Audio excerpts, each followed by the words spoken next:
Hey people, voice talking to you, and today we are taking a look at Tavern Keeper. This is a comedic medieval fantasy management sim where you are chosen by the narrator to be the protagonist of his story.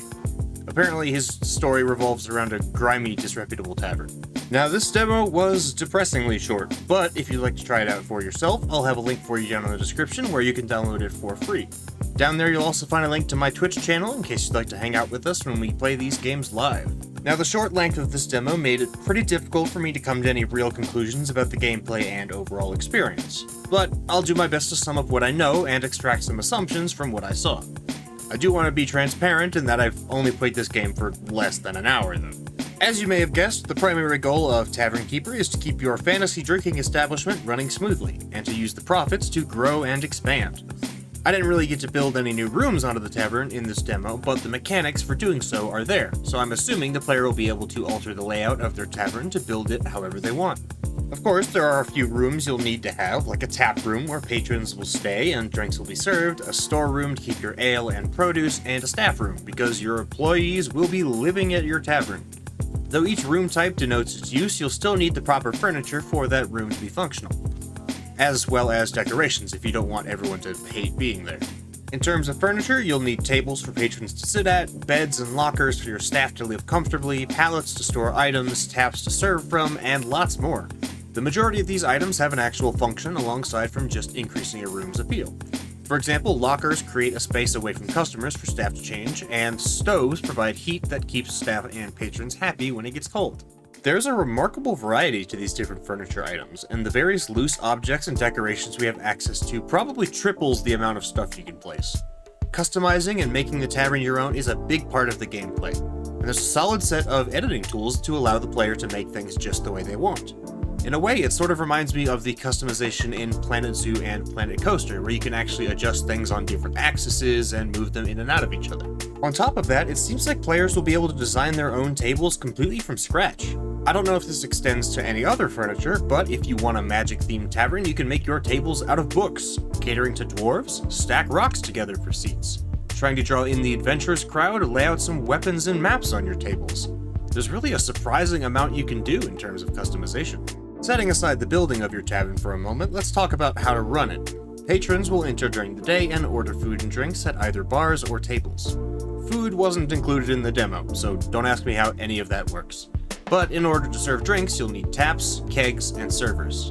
Taps you can buy like any other furniture, but you'll have to get your kegs when the trader comes around every now and again. Ale won't last forever though, and different drinks will appeal to different customers with different expectations. Cheap ale will keep things moving, but won't earn you as much in return. It also seems that each drink has a different level of appeal to patrons of different races, but this seemed kind of buggy in the demo, and it only ever showed me the appeal from one race at a time across the board, so I couldn't really tell what worked best for who. Of course, you'll also need staff to keep the place running. Each staff member has their own strengths and weaknesses, skills, traits, preferred jobs, and stress response.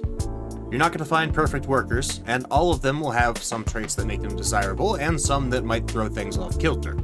Some might start fights when they get stressed, while others are particularly messy, and some are just a little quirky. Great, they're racist. Just as well, no two customers are going to be exactly the same either, and each will also have their own personality and traits that you'll want to account for.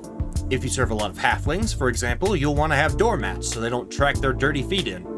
If you have patrons with weak bladders, you'll want to make sure the outhouses are nearby and at least somewhat pleasant. These mechanics create a balancing act between costs and benefits, and there seem to be even more little details to keep track of, like fire risk and durability, that aren't really touched on in the demo either.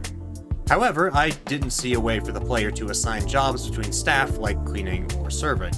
But then again, there was a job board I didn't put in, and certain UI functions only opened up when special items were placed at the tavern. So I imagine that'll be a feature if it isn't already. Also, on a side note, the UI is awesome. It is a little bit intrusive and it takes up a lot of real estate, but aside from that, it's all animated, stylized, and pretty easy to use overall, though some sections might need clearer labels. Overall, there was a really surprising level of depth and detail to everything in this game, both on a visual and a mechanical level. From the sound of things, the tavern might get pretty crazy once all these different values and traits start overlapping with alcohol in unpredictable ways. I'm imagining barroom brawls, drunk servers, exploding storerooms, and lots of other stuff that players may or may not be able to handle manually. Despite everything I've already mentioned, there is actually one more major aspect of Tavern Keeper that I haven't touched yet, and that is the story. The story mostly takes place outside the tavern, with the in-game newspaper keeping you informed of events like the surrender of the Dark Lord. Yeah, apparently the big bad in this world decided that ruling over everything was super boring, and just sort of gave up. Heroes who have already embarked on thrilling quests to dethrone him have expressed disappointment. However, these events lead to interesting encounters inside the tavern, such as the arrival of a skeleton who doesn't want to guard dungeons anymore. I don't know if these world events are randomized or if they're going to be the same every time, but personally, I think it would be cooler if they were randomized, and that would lead to a lot more replay value as well.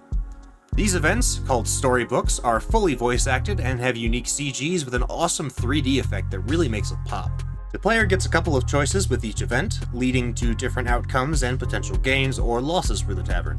For example, I convinced the skeleton man to quit his lousy dungeon job and instead come to work for me. The patrons were a little scared of him, uncertain about skeletons, about that. But he didn't need to sleep, so he made for an excellent worker, even if he was a bit clumsy too. Overall, the back and forth between the narrator and the storybooks, the hilarious hijinks of customers and staff, and the immense level of customization, I'd say that Tavern Keeper has a really solid base here. It's a pretty chill management sim with a good sense of humor and a lot of personality. I'd say I pretty handily enjoyed the short amount of time I spent with this game. But anyway, I'm just the voice in your head, so what do you think about Tavern Keeper? Does this demo make you want to see more, or are you not convinced? What do you think about the customization? Is it too much, or are you excited to design something unique? Let's talk about it down in the comments. Sorry this one's a little shorter, but this demo didn't give me a whole lot to work with, so, you know. But if you enjoyed this video, leaving a like really helps me out a lot, and subscribing is the best way to support the channel and keep new videos coming your way, because I put out new reviews every single week. Thanks so much for listening to me today, and you'll be hearing from me again real soon. As you can see, tooltips can connect to other tooltips. Oh great, here we go. Just tooltips nested in... Oh, you know I have to find out. Another tooltip. There's a link to yet another tooltip, and it contains a link that leads to... wait, hang on.